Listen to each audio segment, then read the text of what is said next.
爱尔兰的华人朋友，大家好，我是李想。首先感谢华人自媒体给我们提供这个机会和平台。今天就大家最关注的2021爱尔兰大赦的第一手信息，我们带您来到了爱尔兰的知名律所 KOD Lyons。今天为大家邀请到了爱尔兰资深的移民和签证律师 Stephen Carvin 为大家做解读。Hi Steve, how are you? Hi Lee, how are you? So this is the first activity since the post-pandemic period.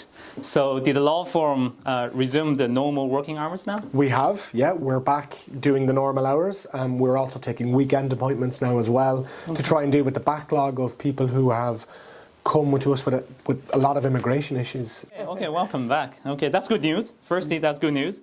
So also there are lots of people during the pandemic period that a lot of applications has been delayed. So just wondering, how does the government department, including the Department of Justice, or of course the Immigration Office as well, deal with this backlog of the cases? So again, it depends on the type of case that we're dealing with. So some departments within the immigration department are processing cases much quicker now than they were prior to the pandemic because of extra resources. Okay. But we are still seeing undue delay in a lot of areas, such as people applying for citizenship, such as people applying under the investor programs. I see. The waits there have gone up quite significantly. But we are doing our best to try and help clients through that. And we are hoping that they're going to get back to normal levels quite soon. Okay. So the other thing is, if the people who are having, for example, the citizenship applications, if they apply now, that means they're going to waiting a longer period because the backlog of the cases? So the department is trying to deal with those by targeting resources in certain areas. But what has happened and what we have seen is that, for example, while some parts of the department are now starting to quicken up because of resources, others are now waiting an extra 6 months, in some cases much longer. Okay. What we would say to individuals who are waiting too long is to contact our office or contact a legal advisor, not to go through any of the other unregulated advisors, but to come to us or some of our colleagues. I see. And we will be able to help them either try and get a decision in relation to their case or to threaten high court proceedings, because particularly when it comes to citizenship delays that are more than 2 years, we are very keenly aware that it's causing people a lot of undue stress. Okay. And I would say to anyone who's been waiting on a decision for more than 2 years in any of the areas to contact a representative, and a legal representative, so that we can make representations to try and speed things up. Okay, so the main purpose is we're going to talking about the new scheme coming out this year, as a lot of the Chinese kinds of the community has been aware. But however, before that, I'd like to talk a little bit the 2018 scheme in Ireland. I think that was big by the time. I do remember I was working in KOD as well. We've been working together by the time. So would you give us a review on that? So it was very successful. The scheme was quite narrow in how it was designed, because it was only to cover those invalid student permissions between 2005 and 2010. So actually it was quite a narrow subset of the amount of people that wanted to apply. And we had hundreds of people come to the office looking to apply, and we had to be honest with people and very upfront and say, well, look, some people just had no chance of qualifying at all. But the ones that we did take on and the ones we did pursue, we had a 100% success rate with the ones that we specifically chose. Now, that doesn't mean that everyone who came to the office was necessarily told to use this scheme. And that's why it is important to always get legal advice, because we were able to signpost them into different ways. Some people were able to apply because they had an Irish citizen child. Okay. Some people were able to apply because they were independently wealthy or qualified for a work permit. So what I would say, it's similar with this new scheme that we're going to discuss in a second. Even though it's much, much broader in its scope, there are people who are going to fall outside of it, but it is really, really important that they're getting the advice so they can apply for the appropriate permission. So, now let's get to the point. When we're talking about that 2021 scheme. So would you give us an interpretation of that 2021 scheme? I know it hasn't been put into place yet. People has been waiting for a long time of this scheme coming out. Could you give us a bit more information that from your side and from the Yeah, of course. So the Minister for Justice, who is currently Heather Humphreys, and she has been engaging with key stakeholders, so including KOD Lyons. We sent a very lengthy submission to her. A number of our colleagues in the non-governmental organisation sector as well would have sent a number of submissions about this new scheme. And really what we know about the scheme is that they are hoping that between 15,000 and 25,000 people will be eligible to apply to regularise their position.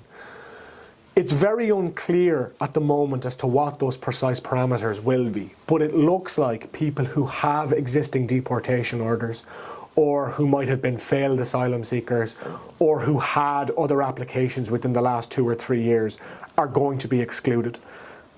It appears that the scheme is going to be targeted to people who have been here for 5 years or more.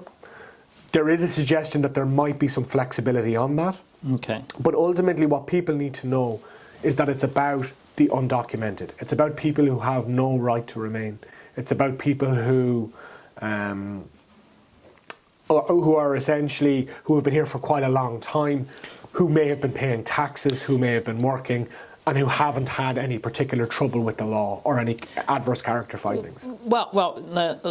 Can I just swing in there, because you have been saying obviously the scheme is for people who undocumented, but however, not include the people who has deportation order.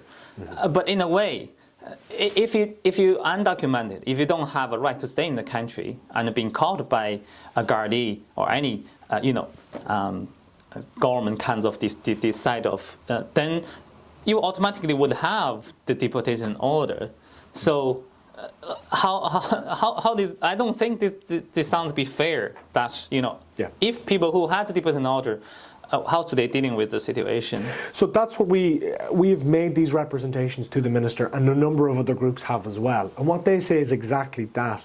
What you are essentially favouring is people who have gone underground, who have done nothing to regularise their permission for 10, 15, 20 years. And it's a good thing. Okay, we strongly believe that an amnesty for all people who have been here for a long time, who have been contributing to Irish society, particularly the Chinese community, as you know, Lee, are renowned for their hard work. They're renowned for the fact that they come here and they contribute to the economy and also to society and culture generally. What we are advising people to do is to come to a law firm to try and get that deportation order revoked, okay. Or removed. I see.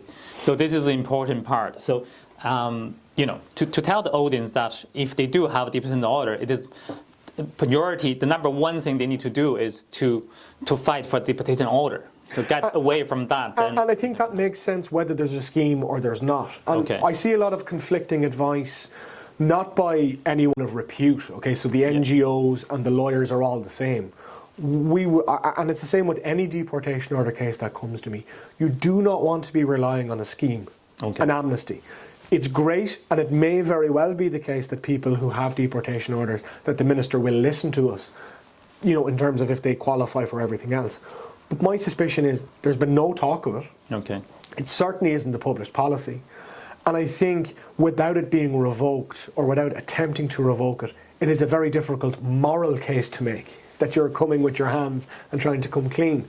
I see. My view would be that anyone who's listening to this or who's watching this who has a deportation order is to get in touch. Either to get in touch with myself or someone from my team or someone from a different law firm, but make sure that it's a reputable firm. The biggest takeaway from today, Lee, is that we have a number of agents and consultancies who are pretending to be lawyers, who have been accused of fraudulent behaviour.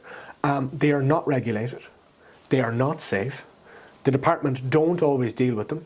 And you need to be very, very, very careful before any money is handed over to an unregulated person. Yeah, I remember the time when I was working together here that we have lots of cases actually because they has been giving wrong directions or bad advice from other places and then come back to us. Exactly, absolutely. So, Steve, I think you have stated clearly for the two schemes, but could you just give a comparison? Okay, just make it a clear that for the difference between the two schemes, sure. The 2018 ones and the coming 2021. So from what we know, and I can only speak from what we know and what we've discussed with the Minister and what's out in the public domain, this scheme is going to be much, much wider. Okay, so that'd be bigger audience. Much bigger audience. She's talking about this potentially covering 25,000 people or more. Okay. So in pure volume, it's a huge group of people. So regarding with the conditions, you would reckon be similar to 5 years, or I think it could be. I think anything between 3 and 5 years is what we have to expect, but 4 to 5 is probably more realistic. More realistic. Okay. I see. But as I say, I think that's going to be ready-made for a lot of people in the Chinese community because of their particular situations. You know, again, a lot of them would have been dealt with under the student scheme, but there is a lot of people who weren't. You know. And the other thing is quite important. I remember the 2018 scheme, they have a certain timeline that you have to apply in a certain period of time. If you missed, then you missed the scheme. Exactly. Would that be the similar situation? We are suspecting it's going to be. And we are suspecting that there will be a large online element again that you would have to go on to the Department of Justice's portal, and that you would have to upload the documents and then obviously any legal submissions that you would need as well. Let's be in no doubt here. The minute this crisis appears to abate, they're giving the date of the 22nd of October. You can be guaranteed that deportations will eventually recommence. And I think it's important that if you have a deportation order, it's not always solvable. There are some people that it's impossible to overcome. Okay. But one thing I know about the Chinese community is there's always a lot to say. Yeah. And lots that we can rely upon. So we'd be very happy to advise anyone. I see. You know? So the last one I would mention that is please give some professional suggestions. So based on the scheme, and also based not only the scheme, but people who need the support. I think you mentioned already that certain people, they need to get legal advice. But then how should they do it? Because people would be afraid that to let people know who, for example, carry on a deportation order or a different circumstance, because potentially it's a risk that if they let the department know their status or situations. So what would you suggest? Well, my advice is to come to a lawyer in the first instance, okay? And to bring as much paperwork as you can, okay? Or any background information. And what a lawyer will do, this officer or other immigration offices, but this office in particular, what we like to do is we take a holistic view of the case. We look at when the deportation order was offered, what representations may or may not have been made, but really importantly, what has changed, okay? And if there's no deportation order, there are other routes as well. So this scheme is designed for it, but if people fall outside of the scheme, there are often other ways that you can regularize someone's position, okay? It might be that you make a discretionary application to the minister, okay, based on humanitarian grounds. Or it might be that you qualify for a work permit. Okay. Even if you have a deportation order, the High Court has made very clear that having that alone is not enough. Okay. That the minister does have to look at the wider circumstances of the case. So as I say, the biggest thing is to let your community know is that you're not alone, okay? That there is legal advice. And that is whether you're here or whether you plan to come here or whether you're an investor or whether you're someone who's been here scraping by for a number of years. There is always a way that we can at least help try and explore the options. And it's better to explore them rather than be left suffer in silence, because that's not. Yeah, no. People often confused. If they share the information with a law firm, then the government may know.